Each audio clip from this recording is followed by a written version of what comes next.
Hello students, this is Mehnaz Khan. Student, today we will study next poem from your Bihai book. This is in the syllabus of 9th class and this is poem number 9. The title of this poem is The Snake Trying, composed by W.W.E. Ross. Student, as it is clear by this title, The Snake Trying. In this poem we will study that we are having a myth that all snakes are harmful for us. By this poem, the poet want to tell us that all snakes are not harmful. These are the beautiful creature of God. हम लोग डरते हैं बहुत ज़्यादा snacks से, लेकिन सभी snacks इतने पॉइजनस नहीं होते हैं और इवन कुछ तो इतने ऐसे स्नेक्स होते हैं कि उनका कोई भी मतलब पॉइजन में ऐसा नहीं होता है कि अगर वो बाइट करते हैं तो हमारी डेथ हो सकती है। बहुत रेयरली पॉइजनस होते हैं, लेकिन एक फोबिया हम लोगों के अंदर होता है। तो अगर स्नेक टच कर भी चला जाएगा तो हमें ये लगेगा कि है ना बहुत मतलब पॉइजन का इफ़ेक्ट हम पर हो गया है। तो ये इस पोम के थ्रू पोइट हमारे माइंड से इस फोबिया को निकालने की कोशिश कर रहे हैं। वो हमें ये बता रहे हैं कि स्नेक कितना ब्यूटीफुल क्रिएचर है। और नॉर्मली क्या होता है कि जब किसी भी क्रिएचर को, किसी वॉर्म को, किसी एनिमल को ये लगता है, वो इनसिक्योर फील करता है कि ह्यूमन बीइंग जो है उसको अटैक करेंगे या कुछ भी करेंगे, तभी वो उसको काटता है। So let us begin our poem. The snake trying to escape the pursuing stick, with sudden curving of thin long body, how beautiful and graceful are his shape. The snake trying, as you can see in picture, एक snake है जो trying कर रहा है। Means क्या try कर रहा है? To escape. Escape means होता है बचकर भाग जाना। किससे बच के भागने की कोशिश कर रहा है? Pursuing stick. Pursuing stick means the stick which is chasing, following. एक स्टिक है जो उस पर अटैक करने की कोशिश कर रही है और उससे बचकर स्नेक भाग रहा है। With sudden curving of thin, curving means curve करना, मुड़ता हुआ ऐसे। थिन लॉन्ग बॉडी, स्नेक की बॉडी बहुत लंबी होती है और पतला भी होता है, तो लेकिन वो जब कर्व करता है तो वो जिगजेट शेप बनाता है। How beautiful and graceful are his shape. अब यहाँ पर उसके शेप, किस शेप की बात की गई है? कर्विंग शेप जो है, ट्विस्टेड है, जो मुड़ा हुआ है। यू कैन सी हेयर, ये जो शेप है ये बहुत ब्यूटीफुल लग रहा है पोएट को, कि वो कितना ब्यूटीफुल लग रहा है जो वो कर्विंग शेप में, जिगजेड शेप में मूव कर रहा है जब कोई पर्सन उसको स्टिक से हिट करने की कोशिश कर रहा है।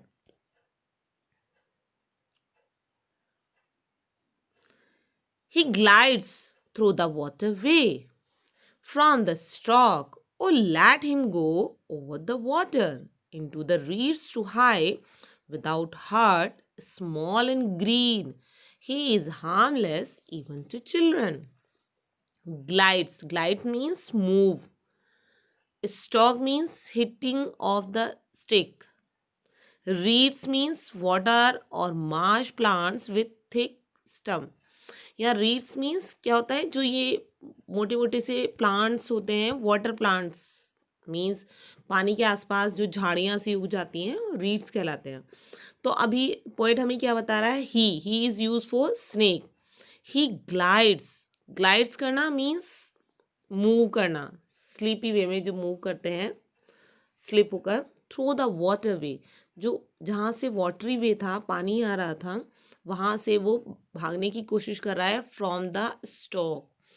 स्टॉक मीन्स अटैक, जो स्टिक से उसके ऊपर अटैक होने वाला है उससे बचने की कोशिश कर रहा है। वो let him go over the water. अब पोएट को बहुत ज़्यादा फैसिनेटिंग लग रहा है, बहुत प्यारा लग रहा है, तो वो कह रहा है उसको जाने दो, उसको हिट मत करो। Into the reeds to hide, झाड़ियों के पीछे जाने दो, हाइड करने के लिए, छिपने के लिए। विदाउट हर्ट, जिससे उससे कोई हर्ट ना कर पाए, कोई उसको अटैक ना कर पाए। Small and green, he is harmless even to children. क्योंकि उसका कलर कैसा है? ग्रीन कलर है और वो छोटा सा है, हार्मलेस है वो चिल्ड्रन के लिए।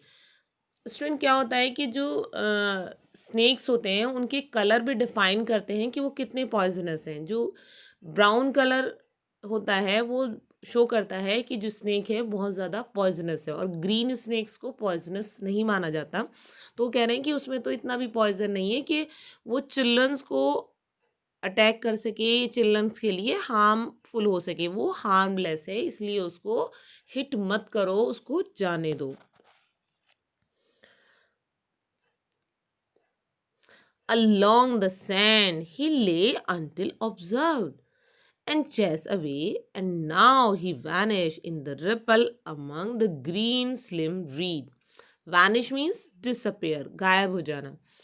Along the sand, sand means जो सैंडी एरिया है, मिट्टी में, रेत में, वो था। ही ले, वो लेटा हुआ था। Until observe, जब तक लोगों ने उसको ऑब्जर्व नहीं किया, ध्यान से देखकर नहीं बताया अरे यहाँ तो स्नेक है। एंड चेज अवे, और उसका पीछा नहीं किया, चेजिंग नहीं की। एंड नाउ ही वैनिश, लेकिन अब वो वैनिश हो रहा है। In the ripple, ripple means क्या होता है, जो वेव्स होती हैं पानी में, जो तरंगे आ जाती हैं। Among the green slim read, और वो कहाँ से जा रहा है, जो झाड़ियाँ हैं ग्रीन कलर की, उनके बीच में से निकलकर पानी के ऊपर स्विम कर रहा है। पानी के रास्ते से होता हुआ वो बचने की कोशिश कर रहा है, छुपने की कोशिश कर रहा है। और पीपल्स ने उसे कब तक नहीं ऑब्जर्व, जब तक पीपल्स ने उसको ऑब्जर्व नहीं किया था तब तक उसने कहाँ रेस्ट किया, सैंड के ऊपर। लेकिन अब क्योंकि लोगों ने उसको पहचान लिया है, वो उसको मारने की कोशिश कर रहे हैं, तो वो अपनी जान बचाने के लिए वाटरवे से जा रहा है, रिपल्स के बीच में से जा रहा है, जिससे किसी को पता नहीं लग रहा है कि ये स्नेक है या वाटर है, ये उसकी रिपल्स हैं। I hope, student, that this poem is clear to you. Now we will discuss rhyming scheme and literary device of this poem. Firstly, we will see that every word is different in the last. Trying, stick, thin, beautiful, shape. These are not the rhyme words. So we are having no rhyme scheme is here. It is in blank verse. Blank verse means no rhyming scheme. ये blank verse में लिखा गया है। Let us see the literary device of this pome. We can observe that first sentence is continue in second sentence without any punctuation mark, and the third line is also continue in fourth, and finally it has a punctuation marks in mid. So this is enjambment literary device. Next literary device we are having pursuing stick. Stick pursue कर रही है। Stick अपने आप तो परसू नहीं कर सकती है, उसके पीछे दूसरा नाउन है। लेकिन जब कोई एडजेक्टिव किसी नाउन के साथ लगा होने के बाद भी उसकी क्वालिटी को ना बताकर किसी और को एड्रेस कर रहा है, मीन्स ये परसुइंग स्टिक क्या बता रही है कि कोई पर्सन उसका पीछा कर रहा है। तो यहाँ पर इंजैबमेंट लिटरेरी डिवाइस है। Enjambment literary device, sorry, transfer epithet है। ट्रांसफर एपिटेट मीन्स जहाँ पर दूसरे को ट्रांसफर किया जा रहा है। तो सेकेंड हमारा literary device transfer epithet, and first was enjambment in this stanza. Let us see next stanza.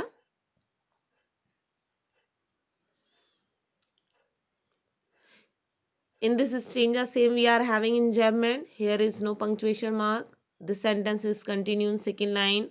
This sentence is continue in third line, in fourth line, and till fifth line. So this is enjambment literary device. Another literary device is alliteration.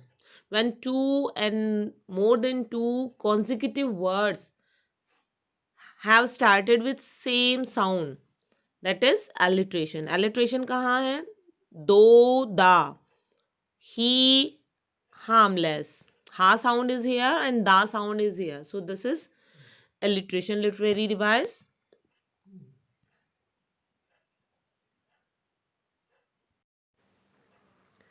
I hope, student, that all literary device is clear to you in this poem. And this was a very beautiful poem regarding snakes. और इस pome को पढ़ने के बाद आप ये differentiate कर पाएंगे कि कौन सा स्नेक आपके लिए हार्मफुल है और किसको आपको टीज नहीं करना है। Thank you student for watching this video. Have a good day. Bye bye.